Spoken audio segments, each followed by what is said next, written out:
சரி வாங்க வீடியோக்குள்ள போலாம்.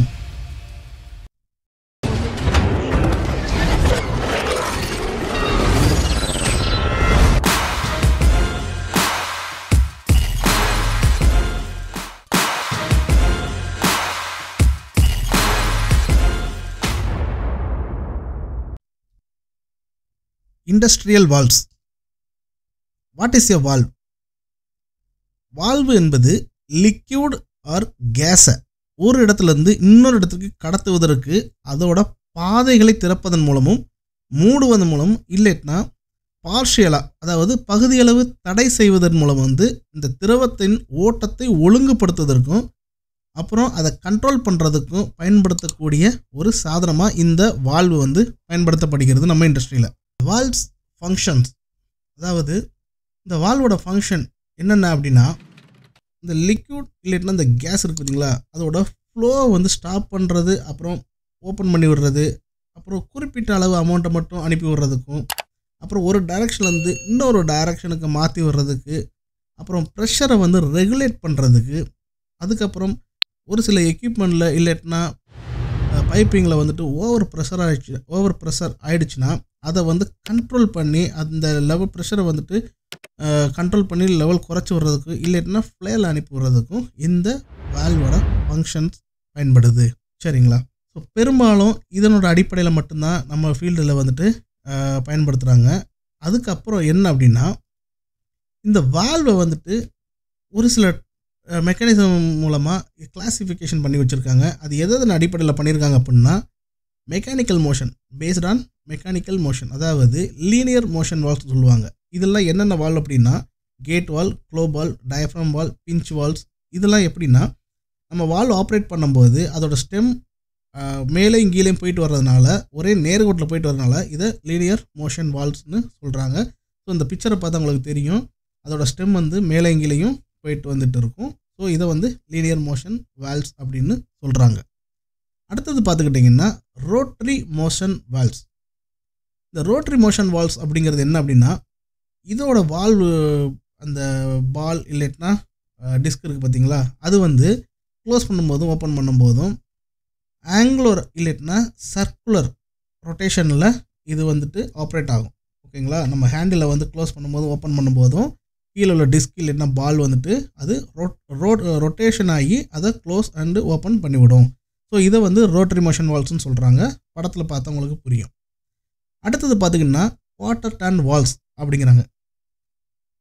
ஒரு சில ரோட்டரி மோஷன் வால்வ்ஸ், அதாவது அந்த நம்ம பால் ஆர் டிஸ்க்னு சொன்னோம் பார்த்தீங்களா, அந்த இதுலேயுமே ஃபுல் ரொட்டேட் ஆகாமல் நம்ம ஹேண்டில் ஃபுல்லாக ரொட்டேட் பண்ணிக்கிட்டே இருப்போம் பார்த்தீங்களா, அப்படி இல்லாமல் 0 to 90 டிகிரி பொசிஷனில் நம்ம ஓப்பன் அண்ட் க்ளோஸ் பண்ணுவோம். ஸோ அந்த வகையான வால்வுக்கு எல்லாமே நம்ம குவார்ட்டர் டர்ன் வால்வ்ஸ்னு நம்ம சொல்கிறோம். இந்த பிக்சரில் பார்த்தா உங்களுக்கு தெரியும், இந்த ஹேண்டில் பார்த்திங்கன்னா 0 to 90 டிகிரி மட்டும்தான் அது ஓப்பன் அண்ட் க்ளோஸ் பண்ணுறோம் நம்ம. சரிங்களா? ஸோ இந்த வகையான அடிப்படையில் தான் குவார்ட்டர் டர்ன் வால்வ்ஸை நம்ம வகைப்படுத்துகிறோம். சரி, இப்போ இந்த கிளாசிஃபிகேஷன் ஆஃப் வால்வ்ஸ் இருக்குது பார்த்திங்கன்னா, அதை நம்ம ஃபங்க்ஷன் படுத்துகிறோம். அது என்னென்ன வகையாக அந்த என்னென்ன ஃபங்க்ஷன் மூலமாக அது ஆப்ரேட் ஆகுது, அது எது அடிப்படைக்கு யூஸ் படுத்தப்படுது அப்படின்ட்டு பார்க்கும்பொழுது ஒரு 4 வகையாக பிரிக்கிறாங்க. அதில் 3 வகை நம்மளுக்கு அடிப்படையாக இருக்கக்கூடிய ஒரு வகைப்படுத்தியிருக்காங்க. அது என்னென்ன அப்படின்னு பார்த்துக்கிட்டிங்கன்னா, ஐசோலேஷன், அப்புறம் ரெகுலேஷன், அப்புறம் நான் ரிட்டர்ன். கடைசியாக இருக்கிற இந்த ஸ்பெஷல் அப்படிங்கிறது ஒரு அபார்ட் ஆஃப் நம்மளுக்கு ஒரு எப்பயாச்சும் ரேர் கேஸில் தான் அது வரும். ஓகே, ஸோ இந்த ஐசோலேஷனில் வர்ற வால்வ்ஸ்லாம் என்னென்ன வால்வ்ஸ் வருதுன்னு பார்த்திங்கன்னா, கேட் வால், பால் வால், ப்ளக் வால், டயஃப்ரம் வால், பிஸ்டன் வால், பட்டர்ஃப்ளை வால், பிஞ்ச் வால். ரெகுலேஷன், அதாவது கண்ட்ரோல் பண்ணுறதுக்கு க்ளோ வால், நீடில் வால், டயஃப்ரம் வால், பிஸ்டன் வால், பட்டர்ஃப்ளை வால், பிஞ்ச் வால். நான் ரிட்டர்ன் வால் அப்படிங்கிறது செக் வால் அண்ட் என்ஆர்வி. இது ஃப்ளோ ரிவர்ஸில் வராமல் இருக்கிறதுக்காக பயன்படுத்தப்படுது.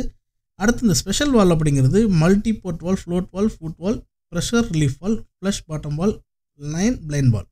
இதில் இந்த ப்ரெஷர் ரிலீஃப் வால்மே நம்மளுக்கு இங்கே ரெகுலேஷனில் நம்ம பயன்படுத்தப்படுகிறது. ரைட்.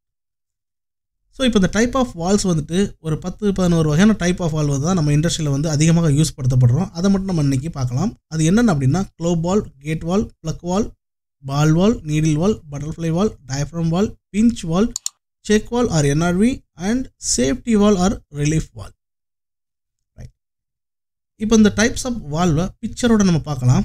ஸோ இது ஃபர்ஸ்ட் உள்ளது கேட் வால்வ், அடுத்தது க்ளோப் வால்வ். இந்த கேட் வால்வுக்கும் க்ளோப் வால்வ் பார்க்குறதுக்கு பாடி ரெண்டும் ஒன்று போல் இருக்கிற மாதிரி தான் இருக்கும். பட் நம்ம எப்படி ஈஸியாக கண்டுபிடிக்கிறோன்னு பார்த்தோம்னா அதோட ஸ்டெம் வந்துட்டு கேட் வால்வில் வெளியில் வரும் ஆப்ரேட் பண்ணும்போது, க்ளோப் வால்வில் ஸ்டெம் வெளியில் வராது. ஓகேங்களா? ஸோ அடுத்தது பார்த்துக்கிட்டா ப்ளக் வால்வ், அடுத்து பால் வால்வ். ஸோ நம்ம இப்போ இந்த காட்டியிருக்கிற எல்லா வால்வுமே மேனுவலில் மட்டும்தான் காட்டியிருக்கு. ஓகேங்களா? ஸோ மைண்டில் அதை வச்சுக்கோங்க. பட்டர்ஃப்ளை வால்வ், அடுத்து pinch valve, non return valve, pressure safety valve or pressure relief valve, diaphragm valve.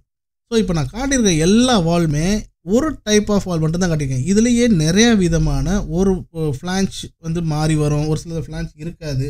So அந்த மாதிரி நிறையா டைப்ஸ் இருக்குது. ஓகே, ஸோ நம்ம அடுத்து பார்க்கக்கூடியது வந்துட்டு இதோட ஃப்ளோ என்ன மெத்தடில் வந்துட்டு கண்ட்ரோல் பண்ணுறாங்க அப்படிங்கிறது தான் நம்ம பார்க்க போகிறோம். ஸோ க்ளோப் வால்வ் வந்துட்டு அதோட வால்வ் ஆப்ரேட் பண்ணும்போது அந்த க்ளோப் வந்துட்டு கீழே வந்துட்டு க்ளோஸ் பண்ணி விடுவீங்களா அதோட சீட்டில். ஸோ இந்த மாதிரி தான் ஆப்ரேட் ஆகும். அடுத்து நீடில் வால்வுங்கிறது சேம் அதே மாதிரி ஸ்ட்ரெயிட்டாக போயிட்டு நீடில் கீழே வரும், அந்த ஓப்பன் பிளேஸில் போயிட்டு சீட்டிங் ஏரியாவில் க்ளோஸ் ஆகும். ப்ளக் வால்வுங்கிறது ப்ளக் ரொட்டேட் ஆகும்போது அது ஓப்பன் பொசிஷன்லேருந்து ஃப்ளோ வெளியில் போகும். கேட் வால்வில் கேட் நேர்கோட்டில், அதாவது மேலே கீழையுமா தான் அதோட ஸ்டெம்ஸ் வரும். அடுத்தது பார்த்துக்கிட்டிங்கன்னா நான் ஏற்கனவே சொன்ன மாதிரி க்ளோப் வால்வுக்கும் கேட் வால்வுக்குள்ள அந்த டிஃப்ரெண்ட் பார்த்துக்கோங்க. ஸ்டெம் வந்து கேட் வால்வில் மேலே வரும், க்ளோப் வால்வில் ஸ்டெம் வந்து மேலே வராது. ஓகேங்களா? ஹேண்டிலோட சேர்ந்து தான் சுற்றிட்டு இருக்கும். இதில் வந்து ஹேண்டில் கீழே இருக்கும், ஸ்டெம்மு மட்டும் தனியாக மேலே வரும் கேட் வால்வில். ரைட். அடுத்து பால் வால்வ். ஸோ பால் வால்வோட அந்த பால் வந்து ரொட்டேட் ஆகும்போது ஓப்பன் அண்ட் க்ளோஸ் ஆகும் ஆங்குலர் டைப்பில். அடுத்தது பட்டர்ஃப்ளை வால்வ், இதுவும் ஆங்குலர் அது சர்க்குலர் டைப் நம்ம சொல்லுவோம். இப்போ அடுத்தது பார்த்துக்கிட்டோம்னா இந்த பட்டர்ஃப்ளை வால்வில் பார்த்துக்கிட்டிங்களேன் நிறைய விதமான ஃப்ளான்ச் டைப்பில் இருக்குது. ஓகேங்களா? ஸோ இதில் நம்ம அடுத்தடுத்து ஒரு வால்வை பற்றி நம்ம பார்க்கலாம். அடுத்து டயஃப்ராம் வால்வ், இதோட ஃப்ளோ வந்து இந்த மாதிரி தான் போகும். அதாவது இந்த டயஃப்ராம் வந்துட்டு நம்ம கண்ட்ரோல் பண்ணும்போது அப் டவுன் ஆகி தான் நேர்கோட்டில் போயிட்டு இருக்கும். அடுத்தது நான் ரிட்டன் வால்வ். இந்த நான் ரிட்டன் வால்வில் பார்த்துக்கிட்டிங்கன்னா அந்த ஹென்ச் வந்துட்டு ஃப்ளோ ரிட்டர்ன் ஆகும்போது அது பேக் சைடில் க்ளோஸ் பண்ணி அந்த இடத்து ரிட்டர்ன் வந்துட்டு ஃப்ளோ வந்து அனுப்பாது. சரிங்களா? ஸோ இதுதான் இந்த வால்வோட ஃப்ளோ கண்ட்ரோல்ஸு. அடுத்து நம்ம பார்க்கக்கூடியது என்ன அப்படின்னா பேசிக் பார்ட்ஸ் ஆஃப் கேட் வால்வ். நம்ம இந்த வால்வோட பேசிக் பார்ட்ஸ் வந்து நம்ம கண்டிப்பாக தெரிஞ்சிருக்கணும். ஃபஸ்ட்டு பார்க்கக்கூடியது கேட் வால்வுக்குள்ளே ஹேண்ட்வீல், யாக், ஆக்சுவலாக அது யார்க்குன்னு சொல்ல மாட்டாங்க, யோக்னு சொல்லுவாங்க. ஓகே. அப்புறம் ஸ்டெம், கிளான் போல்டு, அடுத்து வந்து கிளான் ஃப்ளான்ச்சு. அடுத்தது நீங்கள் பார்த்துக்கிட்டு வச்சுக்கோங்களேன் அந்த கிளான் ஃப்ளான்ச்சு கிளான் போல்டு இருக்குது பார்த்தீங்களா, இது ரொம்ப ரொம்ப முக்கியம். ஏன்னா ஃபீல்டில் வந்து அடிக்கடி அந்த பொசிஷன்லேருந்து தான் லீக் ஆகும். கிளான் புஷ், அப்புறம் கிளான் பேக்கிங். நம்ம அந்த கிளான் பேக்கிங்கை வந்து நம்ம அடிக்கடி ரீப்ளேஸ் பண்ணுற மாதிரி வரும். ஸோ அதுக்காக அந்த கிளான் புஷ் ரிமூவ் பண்ணி கிளான் ஃப்ளான்ச்சு இதெல்லாம் நம்ம வந்து ரிமூவ் பண்ணி தான் மாற்றுற மாதிரி வரும். அடுத்தது பார்த்திங்கன்னா பேக் சீட், அடுத்து போனட், அப்புறம் இந்த போனட்டையும் பாடியும் கனெக்ட் பண்ணக்கூடிய ஸ்டட் போல்ட். அடுத்து பார்த்திங்கன்னா வால்வோட பாடி, அடுத்து அந்த க்ரீன் கலர் உள்ளது தான் டிஸ்க்கு, கீழே அந்த கர்வ் மாதிரி இருக்குது பார்த்திங்களா அதுதான் சீட்டிங் ஏரியா, சீட்னு சொல்லுவாங்க. இப்போ அடுத்து நம்ம பார்க்கக்கூடியது basic parts of globe valve. Globe வால்வுக்குள்ள பார்ட்ஸ் நம்ம பார்க்கலாம். ஸோ இதே மாதிரி தான் கேட் வால்வ் பார்த்த மாதிரி ஹேண்ட் வீல் இருக்கும், அடுத்து ஸ்டெம், அப்புறம் கிளான் ஃப்ளான்ச்சு, கிளான் போல்டு, அப்புறம் கிளான் புஷ்ஷு, கிளான் பேக்கிங், இது எல்லாமே அதே மாதிரி தான் இருக்கும். போனட்லேருந்து லாஸ்ட் அந்த டிஸ்க்கு மட்டும்தான் அங்கே சேஞ்ச் ஆகும். டிஸ்க் நட்டு, அப்புறம் அந்த டிஸ்க் வந்து இந்த இடத்துல அதோட டைப் வந்து சேஞ்சஸ் ஆகும். ஓகேங்களா? கேட் வால்வுக்கும் பால் வால்வுக்கும், சாரி கேட் வால்வுக்கும் க்ளோப் வால்வுக்கும். ஓகே. ஸோ இதுதான் க்ளோப் வால்வுக்குள்ள பார்ட்ஸ். அடுத்து நம்ம பார்க்கக்கூடியது என்ன அப்படின்னு பார்த்தீங்கன்னா ப்ளக் வால்வுக்குள்ள பார்ட்ஸ். இந்த ப்ளக் வால்வுக்குள்ள பார்ட்ஸ் எடுத்துக்கிட்டிங்கன்னா இதில் ஆக்சுவலாக அந்த பிக்சரில் நான் காட்டியிருக்கிறதுல வந்துட்டு இன்டர்னல் பார்ட்ஸில் வந்து அந்த கியர் பாக்ஸ் வந்து இல்லை, அந்த பிக்சர் கிடைக்கல, அதனால் பாடியோட இது மட்டும் தான் காட்டியிருக்கேன். ஃபஸ்ட் எடுத்துக்கிட்டிங்கன்னா ஸ்டெம்மு, அடுத்து வந்து பார்த்திங்கன்னா பேக்கிங் ரிங்கு, ஓரிங்ஸு, அப்புறம் அந்த க்ரீன் கலர் உள்ளது எல்லோ கலர் உள்ளது வந்து கப்ளர். அடுத்தது ப்ளக்கு. இந்த ப்ளக் வந்து ரொட்டேட் ஆகும்போது தான் அந்த ஓப்பன் பொசிஷன்லேருந்து ஃப்ளோ வந்து போகும். அடுத்து கீழே உள்ளது பார்த்திங்கன்னா த்ரஸ்ட் வாஷரு, அப்புறம் கீழே வந்துட்டு ப்ளக், லோடிங் ஸ்க்ரூ, அப்புறம் பாடி. அடுத்து பேசிக் பார்ட்ஸ் ஆஃப் பால் வால்வில் வந்து மேக்ஸிமம் நம்ம வந்துட்டு அதிகமான இண்டஸ்ட்ரியில் யூஸ் பண்ணுறது வந்து பால் வால்வு தான் நிறையா யூஸ் பண்ணுவாங்க. நிறைய இடத்துல வரக்கூடியது இந்த பால் வால்வு தான். அதில் பார்த்துக்கிட்டிங்கன்னா ஸ்டெம்மு, அப்புறம் கிளாண்ட்ரிங், போனட், ஸ்டெம் சீல்ஸு, ஸ்ப்ரிங் இருக்கும் கண்டிப்பாக இதில், அப்புறம் சீட் ரிங்ஸு. பால் வந்துட்டு இந்த சீட் ரிங்ஸில் தான் ஹோல்ட் ஆகும். அதில் வந்து தனியாக ஒரு வீடியோ போடும்போது உங்களுக்கு தெரியும் இந்த சீட் வந்து எவ்வளோ முக்கியமானது அப்படின்னு சொல்லிட்டு. ஏன்னா அவ்வளோ தூரத்துக்கு ஃப்ளோ இருக்கும் பொழுது அந்த இடத்துல ஃபோர்ஸ் ஆகும்போது அந்த இடத்துல பெண்ட் ஆகும். சரிங்களா? ஸோ அது பால், அப்புறம் வந்து பாடி எப்பயும் போல். அடுத்து பட்டர்ஃப்ளை வால்வில் நம்ம பார்க்கக்கூடிய பார்ட்ஸ் என்ன பார்த்தீங்கன்னா புஷ்ஷிங் இருக்குது. அடுத்து பேக்கிங், அந்த வால்வு வந்து டிஸ்கோட சேர்த்து ரொட்டேட் பண்ணுறதுக்கான பேக்கிங், அப்புறம் ஸ்டெம்மு, அடுத்து டிஸ்க்கு, அப்புறம் இந்த சீட்டிங் ஏரியா. இதுலேயுமே மேக்ஸிமம் கூலிங் வாட்டர் லைனுக்கு வந்து அதிகமாக அந்த பட்டர்ஃப்ளை வால் வந்து யூஸ் ஆகும். அதுக்கப்புறம் வந்துட்டு பார்த்திங்கன்னா இந்த ஸ்டீம் லைனில் வந்து கேட் வால் மாதிரி இந்த ரெஃப்ராக்டரிலாம் அந்த வால்வில் வந்துட்டு போட்டிருப்பாங்க. அது ஒரு டைப் ஆஃப் இருக்கும். நம்ம இந்த பட்டர்ஃப்ளை வால் பற்றி பார்க்கும்போது டீட்டெயில்டாக நம்ம ஒரு வீடியோவில் பார்க்கலாம். ஓகேங்களா? அடுத்தது டயஃப்ராம் வால். இந்த டயஃப்ராம் வால்வு அப்படின்னு பார்த்துக்கிட்டிங்கன்னா பெரும்பாலும் நம்ம கெமிக்கல் இதில், அதுக்கப்புறம் யூட்டிலிட்டி கனெக்ஷன் போகுது பார்த்திங்களா, அந்த இடத்துல தான் இந்த டயஃப்ராம் வால் வந்து அதிகமாக யூஸ் ஆகும். ஸோ இதுலையும் பார்த்துக்கிட்டிங்கன்னா ஹேண்ட்வில், அப்புறம் இண்டிகேட்டர், அடுத்து stem bush, stem, bonnet, compressor, அப்புறம் ஸ்டட் போல்ட், அடுத்து டயஃப்ராம்ங்கிறது அந்த சென்டரில் வருது அது, அப்புறம் பாடி. சரிங்களா? ஸோ இதுதான் அந்த டயஃப்ராம் வால்வோட பார்ட்ஸு. அடுத்து எடுத்துக்கிட்டிங்கன்னா பிஞ்ச் வால்ஸ். இந்த பிஞ்ச் வால்வ் அப்படிங்கிறது நீங்கள் நல்லா கவனித்து பார்த்தா உங்களுக்கு தெரியும். உள்ளே உள்ளது பார்த்துக்கிட்டிங்கன்னா அந்த ஷீட் வந்து பிடிஎஃப்இ ஷீட் மாதிரி தான் இருக்கும். ஓகேங்களா? அது வந்து ரப்பர் ஷீட் மாதிரி இந்த இது இருக்கும். ஓகே. ஸோ இந்த பிஞ்ச் வால்வுங்கிறது மேலே நம்ம ஆப்ரேட் பண்ணும்போது நம்ம ரெண்டையும் வந்து கிளிப்பு போட்டால் எப்படி அதை வந்து கவ்விக்கிறோமோ அது மாதிரி தான் இந்த வால்வு ஆப்ரேட்டிங் இருக்கும். சரிங்களா? ஃபங்க்ஷன் நடக்கும். ஸோ இதுலேயும் ஹேண்ட்வில், அடுத்து குரோமெட்டு, அப்புறம் வந்துட்டு ஸ்டாப் காலர், ஸ்டெம்மு, பாடி, யோக், அடுத்து கம்ப்ரஸர் சொல்லுவாங்க. அந்த நம்ம கீழே வந்து கம்ப்ரஸ் பண்ணி அழுத்துறதுக்காக கம்ப்ரஸர், அடுத்து இந்த ஜாக்கெட், எதை தான் நான் சொன்ன பார்த்தீங்கன்னா பிடிஎஃப்னு சொல்கிறதில்ல, அந்த டெஃப்லான் கோட்டட் மாதிரி இருக்கும், இல்லைன்னா ரப்பர் டைப்பில் இருக்கும், அது ரீஎன்ஃபோர்ஸிங் ஜாக்கெட்னு சொல்லுவாங்க. ஓகேங்களா? ஸோ அடுத்தது பார்த்துக்கிட்டோம் நம்ம செக் வால், இல்லைன்னா என்ஆர்வி வால்னு சொல்லுவோம். இதில் பார்த்துக்கிட்டிங்கன்னா டாப் பிளான்ச்சு, அதுக்கப்புறம் அந்த போனட்டு, இது டாப் பிளான்ச்சை கனெக்ட் பண்ணுறக்கூடிய ஸ்டட் போல்ஸு, அடுத்து ஹிஞ்ச் பின்னு, அடுத்து ஹிஞ்சுங்கிறது தான் அந்த இது ப்ளூ கலர் உள்ளது, அடுத்து டிஸ்க்கு. சரிங்களா? அடுத்தது இந்த டிஸ்க்கு,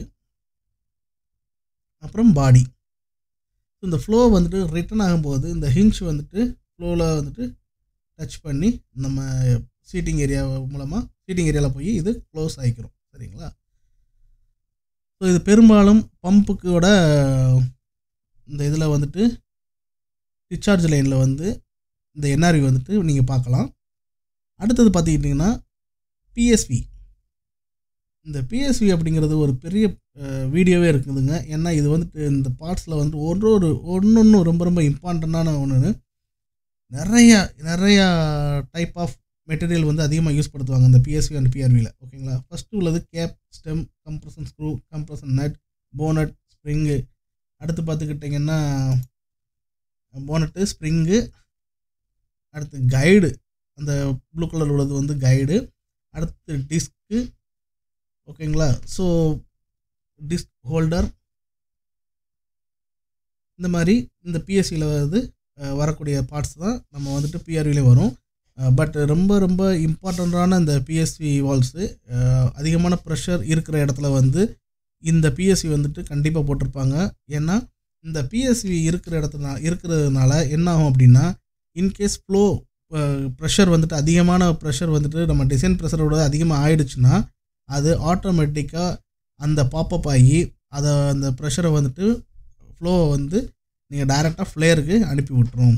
சரிங்களா? ஸோ இதுதாங்க இந்த வால்ஸோட பேசிக்காக நம்ம பார்த்த டைப்ஸ் அண்ட் ஃப்ளோ, அப்புறம் அதை எப்படி கிளாஸிஃபை பண்ணியிருக்காங்க அப்படிங்கிறத நம்ம இந்த வீடியோவில் பார்த்தோம். ஸோ வீடியோ பிடிச்சிருந்தா கண்டிப்பாக மறக்காமல் லைக் பண்ணுங்கள், கமெண்ட் பண்ணுங்கள், ஷேர் பண்ணுங்கள். அப்படியே உங்கள் ஃப்ரெண்ட்ஸுகளுக்கும் இதை ஷேர் பண்ணி நம்ம சேனலை சப்ஸ்கிரைப் பண்ண சொல்லுங்கள். மீண்டும் சந்திக்கலாம் அடுத்த வீடியோவில்.